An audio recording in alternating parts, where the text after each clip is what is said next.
何的信实。Even before there was an Israel, God was working for them. 甚至在以色列民还没有存在之前，耶和华就恩待他们。You see, when He gave birth to the world, the plans were already laid for the creation of Israel.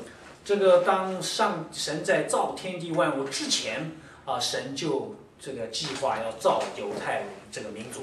And just like you look at the situation, we need to look at our own countries this way. 所以我们也要看我们自己的民族、自己的国家，用同样的眼光来看。And I was talking to my sister just today on the telephone.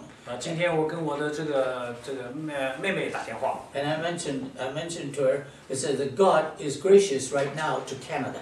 我说这个神呢，对加拿大实在真正是非常的恩典，非常的恩待。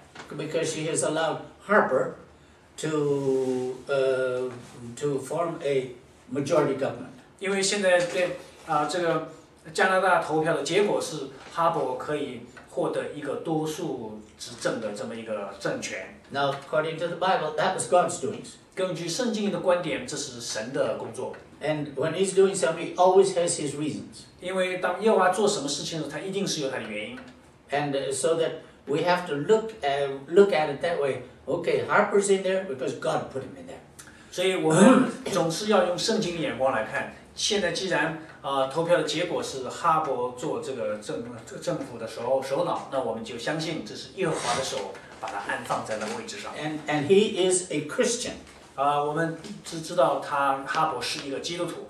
He is something that the media hates.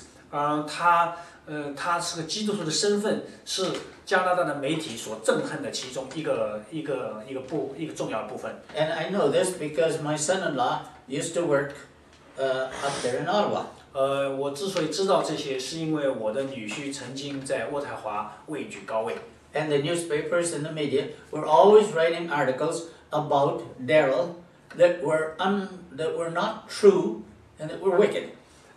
那个当时的媒体总是会写一些恶毒攻击的这个文章，甚至捏造一些事实来攻击我的女婿 Darrell， 因为他是哈珀政府里面一个重要的一个幕僚。But what they didn't like about Darrell was that he was a Christian, and it came out time and time again. 他们之所以不停的、反复的，这个把火力点放在 Darrell 身上，因为 Darrell 是一个坚定的这个基督徒。But here God has given us a prime minister who is a Christian. 我们感谢神，之所以说他恩待加拿大的意思是因为神让我们的总理是一个基督徒，就是让一个基督徒来做一国的总理。And so in Moses' prayer, of course, because he was a leader of Israel, his prayer will be talking about Israel. 我们看见这个摩西在诗篇第90里面因为他是以色列人的领袖，所以他当然会讲到以色列自己的这个以色列的百姓。But here in Canada, I pray for Stephen Harper because that he will rule our country in righteousness. 但是我现在因为我是加拿大的这个国民，所以我要为我的这个政府的首脑哈珀来祷告，希望什么呢？他照神的公义来掌管这个国家。Because I know how Satan is going to try to trip him up. 我深深的知道这个撒旦将要如何的去诱惑这个我们政府的首脑哈珀。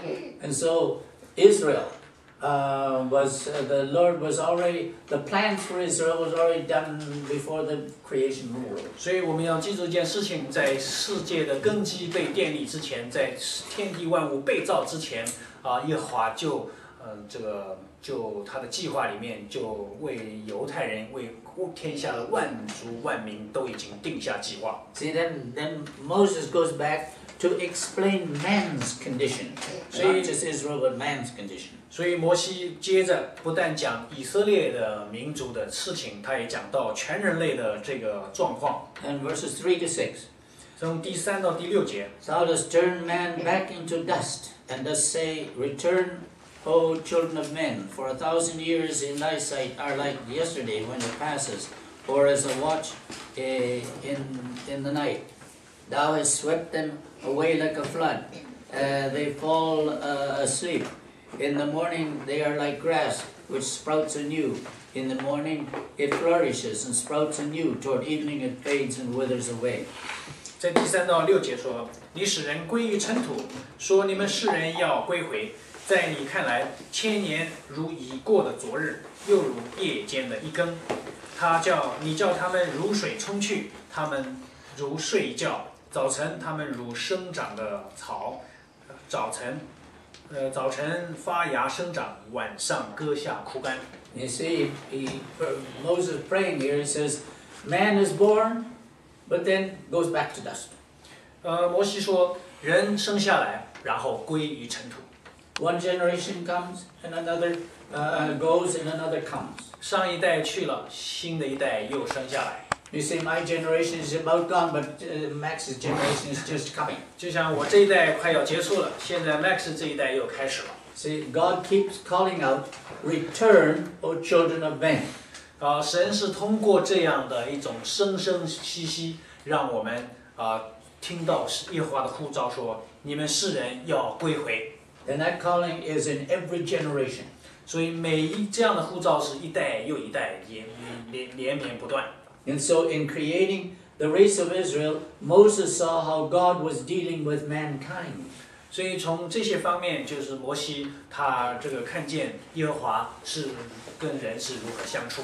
See, he saw how God did not dwell in time. 他也看见耶和华并不住在人的时间里面。See, for us, we live a lifetime. 对我们来讲，我们是活在人生的这个过程当中。But with God, it passes as a day. 但是对神来讲，人间的1000年对神来说，好像就过了一天一样。See, Moses is seeing that without God there is nothing. 摩西看见是，如果没有神，一切都没有，归为无。And without God, we are nothing. 如果没有神，我们也归于无，一切都没有意义。But because we are, there is God. 因为我们是有意义的，所以我们是有目的的，所以就有神。He is permanent. 耶和华是永恒的。And His greatness is beyond our understanding. 他的这个伟大是超越人的这个理性可以认知的这个范畴。You see how Moses was doing the same thing that David did, only just in a different way, explaining God. 我们现在看见这个摩西也在做大卫同样的事，就是来解释，来这个展示耶和华的这个伟大。只是他用的方法与这个语言的方式跟大卫不一样，角度视角不同而已。You see now the next section was 7 to 12. 从7到12节是下一节。Moses had to explain some of the things that happened to Israel. 这个摩西必须要来回顾一下以色列这个民族经历过的事。Say, for we have been consumed by thine anger, and by thy wrath we have been dismayed. Thou hast placed our iniquities before thee, our secret sins in the light of thy presence. For all our days have declined in thy fury. We have finished our years like a sigh. As for the days of our life, they contain 70 years, or if due to strength, 80 years. Yet their pride is but labor and sorrow. For soon it is gone, and we fly away.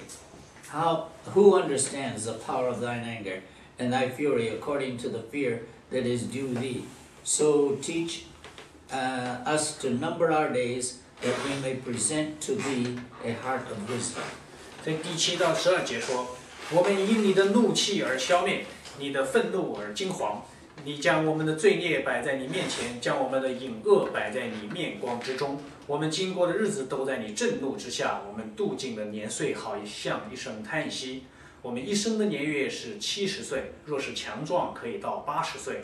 但其中所经花的只不过是劳苦愁烦，转眼成空，我们便如飞而去。谁晓得你怒气的权势？谁按着你该受的敬畏，晓得你的愤怒呢？求你指教我们怎样数算自己的日子，好叫我们得着智慧的心。” You see, Israel had met up with God's punishments. 我们知道以色列人这个承受了耶和华的这个管教和惩罚。And Moses knew better than anybody else of why those punishments came. 这个摩西比其他人更明白为什么耶和华要将这些惩治